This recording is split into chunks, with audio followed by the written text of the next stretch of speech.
देखिए, कोई ऐसे ही नहीं आईएएस आईपीएस बन जाता है, ठीक है। उसमें कड़ी मेहनत और बिल्कुल लगन की ज़रूरत होती है, डेडिकेशन की ज़रूरत होती है।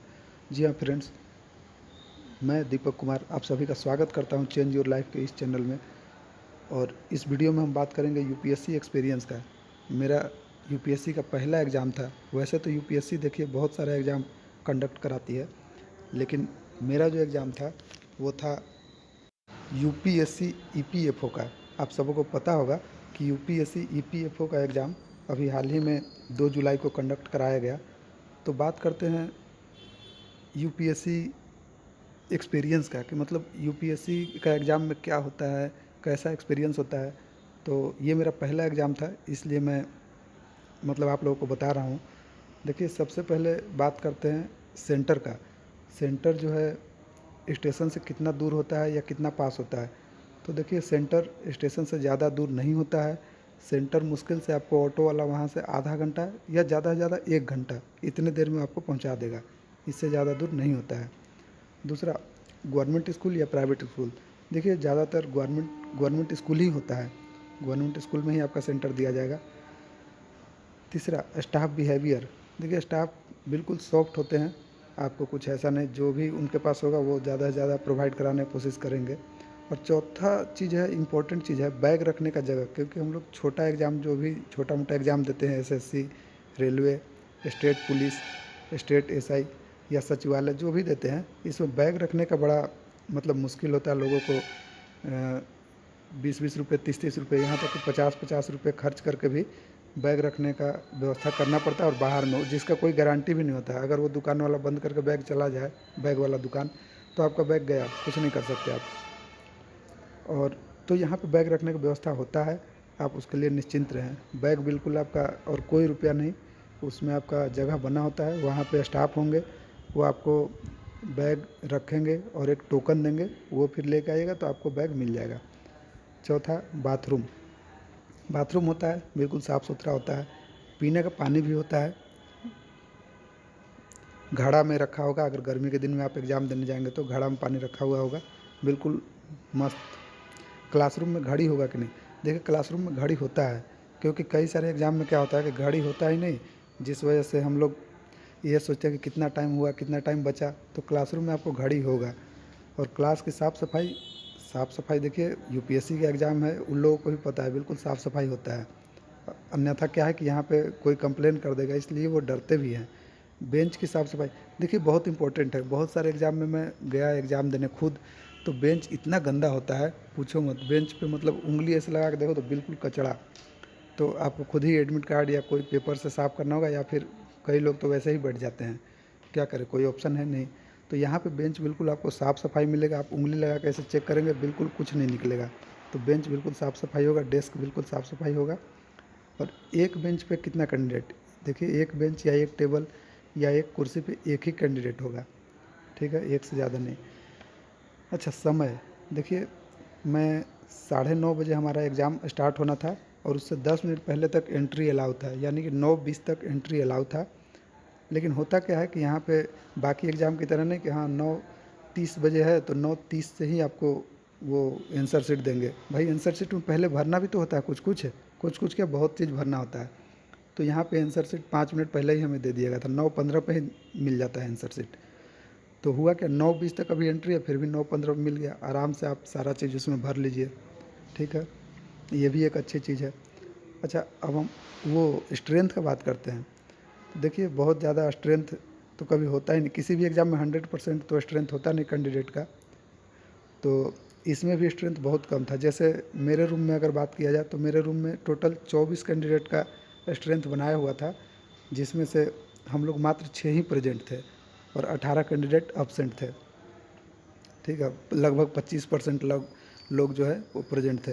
हालांकि ये मेरे रूम में था, बाकी लोग में किसी में 24 में से 12 भी थे, किसी में 10 भी थे, या हो सकता है 6 से कम भी किसी में हो, ठीक है। तो वो मतलब मोटा मोटी आप जान लीजिए कि 40% के आसपास अटेंडेंस हुआ होगा। हालांकि यूपीएससी सीएससी में अटेंडेंस ज़्यादा होता है, क्योंकि इसका थोड़ा सा क्वेश्चन अल्टर भी है ना, मतलब इसका सिलेबस थोड़ा सा अल्टर है। लेबर लॉ है, अकाउंटेंसी है, इंग्लिश है, तो इसलिए थोड़ा सा इसका सिलेबस यूपीएससी सीएससी से थोड़ा सा अलग है। अच्छा, अब हम बात करते हैं क्वेश्चन सीट का। देखिए, क्वेश्चन सीट जो वैसे क्वेश्चन जो है वो सील होके आता है पैकेट में, तो यहाँ भी क्वेश्चन बाकी एग्ज़ाम की तरह सील ही था, लेकिन जो इंडिविजुअल क्वेश्चन मिलता है वो क्या है कि बाकी एग्ज़ाम में वो इंडिविजुअल क्वेश्चन भी साइड से सील होता है, लेकिन यहाँ पे इंडिविजुअल जो क्वेश्चन मिलता है वो सील नहीं था। जैसा कि हमने देखा, अब ऐसा ही होता होगा क्योंकि मेरे सामने ही तो एग्जामिनर ने वो फाड़ा था, सील खोला था, लेकिन उसमें जो इंडिविजुअल क्वेश्चन मिलता है आपको उसमें सील नहीं था। अच्छा, अब हम बात करेंगे क्वेश्चन लेवल का। तो भाई क्वेश्चन लेवल देख के तो क्वेश्चन का देख के तो यूपीएससी का ना हवाइयाँ उड़ गई, क्या ही बताऊँ आपको। क्वेश्चन इतना टफ, भाई साहब यूपीएससी है अब चाहे वो कोई भी एग्ज़ाम ले, एनडीए ले, सीडीएस ले, यूपीएससी सीएससी ले, कमांडेंट वाला ले, या फिर ईपीएफओ ले, जो भी एग्ज़ाम ले यूपीएससी का ही क्वेश्चन। भाई साहब क्या बताए, इतना मतलब मेहनत करते हैं वो लोग यूपीएससी का क्वेश्चन बनाने में ना, कि आप कोई भी बुक पढ़ के चले जाओ, वो आ ही नहीं सकता उस बुक से। मतलब अलग ही लेवल का है यार क्वेश्चन अभी मैं डिस्कस करूँगा। जैसे इसमें तो खैर अलग चीज़ है कि मतलब थोड़ा सा सिलेबस भी अलग था। जैसे कि आपको बताया मैं अकाउंटेंसी तो हमें समझ में नहीं आया, मैं पढ़ा भी नहीं था उसके लिए। उसके बाद फिर इंग्लिश था, इंग्लिश भी हमारा वैसे ही लगभग तो डमाडोल ही रहता है बिहार के लोगों का। और क्या हुआ कि साइंस, भाई साइंस भी बहुत तगड़ा था। मैं साइंस का तो क्वेश्चन उतना स्क्रीनशॉट नहीं ले पाया, लेके आया हूँ, लेकिन बाकी क्वेश्चन मैं अभी आपको दिखाऊंगा, देखना आप लोग भी। करंट करंट तो भाई पूछो ही मत, हवाइयाँ उड़ गई, हवाइयाँ जो बोलते हैं ना, तोते उड़ गए, तो तोते उड़ गए करंट को भी देख के। ठीक है, तो देखिए अब हम क्वेश्चन डिस्कस करते हैं, देख लेते हैं कौन कौन सा क्वेश्चन आया। देखिए, फूड ट्रक या हिंदी में बोले ट्रक कृषि के बारे में निम्नलिखित में से कौन सा कथन सही है। अब बताओ भाई, ट्रक कृषि कौन कौन पढ़ा है। ऑप्शन देख लो। लोगों की दैनिक मांग को पूरा करने के लिए नगरों के परिधि स्थित क्षेत्रों में सब्जियां उगाने को ट्रक कृषि कहते हैं। दूसरा ऑप्शन है, यह उस दूरी के आधार पर नियंत्रित होती है जो कोई ट्रक कृषि फार्म से बाजार के बीच रात भर में चल कर पूरा कर सकता है। बताओ आंसर। दूसरा क्वेश्चन देख लो, मैं कुछ एग्जाम्पल लाया हूँ।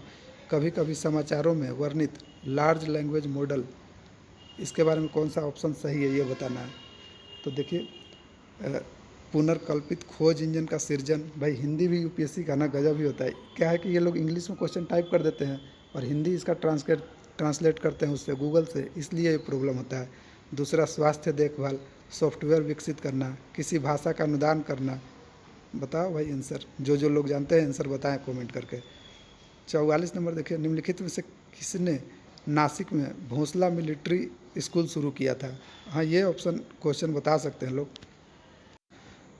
किसने शुरू किया था ये बताओ आप लोग कमेंट करके। देख लो, ऑप्शन है VD Savarkar, MR Jayakar, NC Kelkar.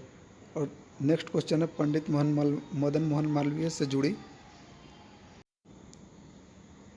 निम्नलिखित घटनाओं को सबसे पहली घटना से शुरू करते हुए कालानुक्रम व्यवस्थित कीजिए। हिस्ट्री का मुझे तो टफ लगा भाई। बनारस हिंदू विश्वविद्यालय की स्थापना, कांग्रेस राष्ट्रवादी दल।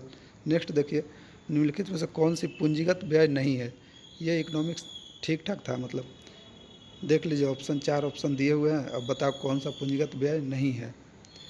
तो क्वेश्चन भाई इतना आसान नहीं होता, मतलब कहने का यही है। उसके बाद नेक्स्ट देख लो, निम्नलिखित में कौन सी एक आईपी एड्रेस नहीं है। अब आईपी एड्रेस किसको पता है भाई, वही बता पाएगा। ऑप्शन भी इसी तरह से है, मतलब क्या ही बताएं। दूसरा देख लो, जाल सांख्यिकी, भाई पढ़ना भी मुश्किल है, हिंदी तो बहुत टफ है। नेक्स्ट देख लो, किसी क्षेत्र को भारत के संविधान की 5वीं अनुसूची के अधीन अनुसूचित क्षेत्र घोषित करने के लिए क्या पूर्व अपेक्षाएँ हैं। हिंदी भाई यूपीएससी का बाबा जी है। जैसे देख लो, 5 ऑप्शन दिए, 4 ऑप्शन दिए हुए हैं और फिर उसका कूट दिया हुआ है। मैंने तो इसका इंग्लिश पढ़ के मारा और चारों ऑप्शन मार दिया मैं सही है। ठीक है, फूड ट्रक हम पढ़ चुके हैं, ये फूड ट्रक है। नेक्स्ट देख लो, अरे भाई इसका 79 नंबर का, आप ये मत बोलना कि इंग्लिश में क्यों लाए भाई, हिंदी इसका बहुत ही ज़बरदस्त था, हिंदी तो पढ़ भी नहीं पाते, ऐसा था। Which of the following statement best describe the term पावरिस डीएक्स समटाइम्स सीन इन न्यूज। हमने तो न्यूज़ में नहीं पढ़ा भाई, अगर आप लोगों ने पढ़ा है तो बताओ। तो मतलब कहने का यही कि यूपीएससी बहुत टफ है भाई, चाहे वो कोई सा भी एग्ज़ाम हो, है ना। तोता उड़ जाएंगे, तोता, हवाइयाँ उड़ गई हमारी तो देख के ही क्वेश्चन। आप लोग बताओ, ये सब क्वेश्चन अगर आप लोगों को पता था तो फिर आप लोग यूपीएससी भी ट्राई कर सकते हो, अगर इस तरह का लेवल आपका है तो। मेरा कहने का मतलब यही है, केवल स्टेट पुलिस में ही या स्टेट एसआई के लिए ही प्रिपेयर मत करो। अगर आप में एबिलिटी है तो उड़ो, ज़माना उड़ान देखता है, ठीक है। चलो, और जो भी लोग लाइक और सब्सक्राइब नहीं करते हैं भाई, प्लीज़ यार लाइक करो वीडियो को और सब्सक्राइब करो और कमेंट करके बताओ। हाँ, आप लोग का जो वीडियो है वो मैं सिंधु घाटी सभ्यता वाला पूरा कर दूंगा नेक्स्ट एपिसोड में। चलिए, तब तक के लिए धन्यवाद।